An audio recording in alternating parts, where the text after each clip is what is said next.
Men's lightweight fours. Well, 24 hours ago, the French won the lightweight eights with the help of their Olympic lightweight championship four, who now are in lane number 5. So can they do the double? On the far side, the Dutch, Jeroen Spans at 2, the one man from the Dutch four who finished 8th in Sydney.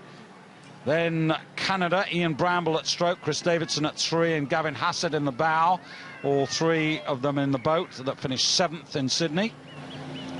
The red and white of Austria, Martin Koban in the stroke seat with triple world gold medalist Wolfgang Siegel at 3, and sitting behind him Bernd Wackeldinger. These 3 in the lightweight four that was ranked 9th at the Games. Denmark, world champions from 97 to 99, but these days without the rhythm of Thomas Poulsen and the strength of Victor Feddersen, but they have got Ebersen, Madsen and Ebert, who won the Olympic bronze. France, well, they won the Olympics. Can they win the Worlds? That's the big question. How tired are they from yesterday? Carlo Amarante in the stroke seat for Italy, one of 3 men in today's boat who missed the Olympic bronze medal by just 26 hundredths of a second.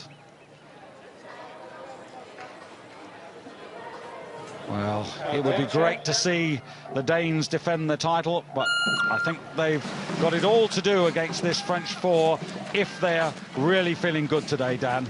Well, I think the Yates race yesterday took more out of them than they would have expected. It was a very tight race. They only just got home, had to work very hard over the second 1,000 metres. But they are a supremely good crew. But Denmark has been going very well, and it is Denmark who have won the World Cup. They won in Munich, they won in Vienna, they won in Princeton. In fact, in Princeton, beating France. So Denmark are really the class crew here, and looking now more like their golden days from between Atlanta and Sydney, when they lost their man Poulsen during that season and couldn't quite regain their form. But here they are, moving very, very effectively and leading the field. Yeah, Denmark certainly favoured to get a medal. France, Italy, difficult to size them up. They're on the near side here. Experienced men in the boat.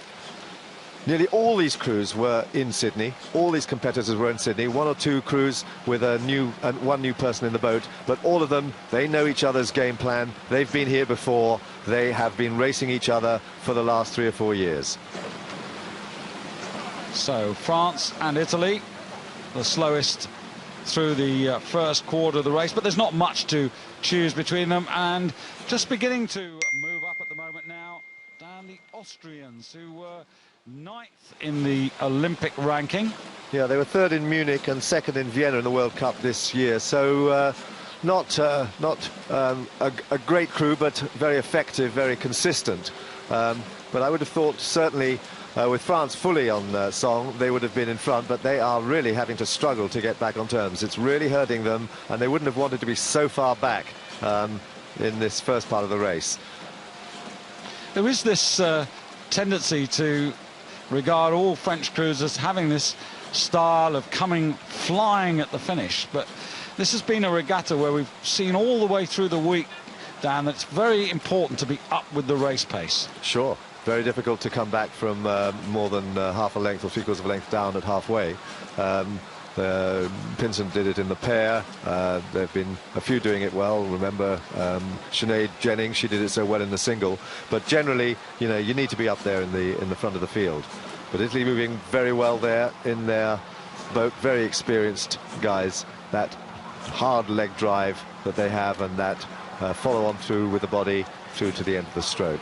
It's Denmark out in front. Denmark moving well, and maybe this is their chance to recapture their winning ways from the 90s. Yes, they were a very effective crew in the 90s, the Danes, but they weren't always the prettiest crew to watch.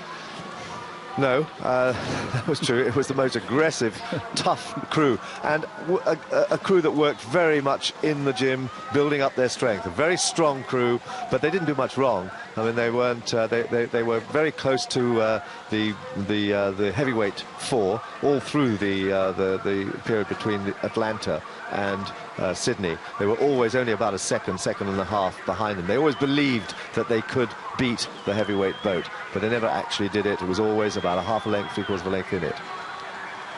Just taking them on at the moment now are the Austrians, and this is really interesting, Dan, because those two crews have actually got clear water over the rest, and France at the moment have got an awful lot of work to do if they want to achieve this double. They're just about trying, or they're just about in third place, I reckon, now. They've just overtaken the Canadians, who are two from the top of your picture. The Italians are just fading a little bit as the Austrians take the lead. Well, this is a bit of a surprise. That third 500 has been very effective for Austria. They really have moved there, and I think with France now trying to get back on terms, Denmark must have felt that this was going to be their chance, but Austria have sneaked up, taken the lead, and are moving away.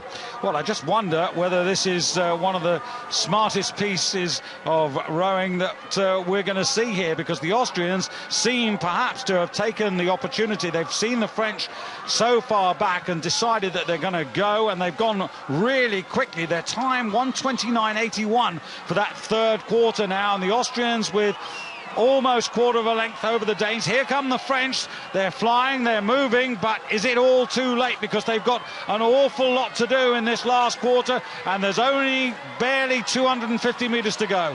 Yes, they look like, we just saw a close-up of France, and they really did look to be suffering. They really must be feeling that race from yesterday in the 8, which they won. But this is the one that they really want to win. This is the Olympic event, and they are nowhere near catching Austria, and it doesn't look as if they'll catch Denmark either. They're going to have to settle for bronze. But look at Austria going.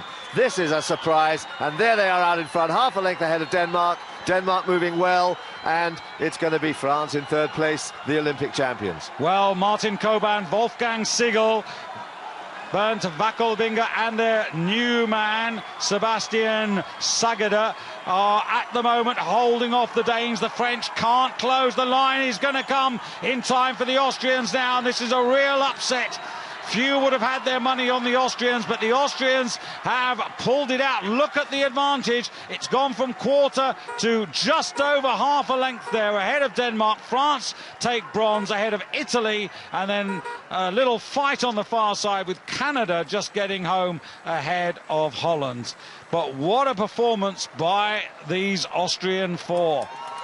Well, they've been knocking on the door for a while. They've always wanted, they've been always squeezed out there when it came to the crunch. But this time they've taken advantage of France's tired legs, and they've pulled it out. What a great victory for Austria. Yes, Wolfgang Siegel, who got gold medals in 93, 94, 95 in the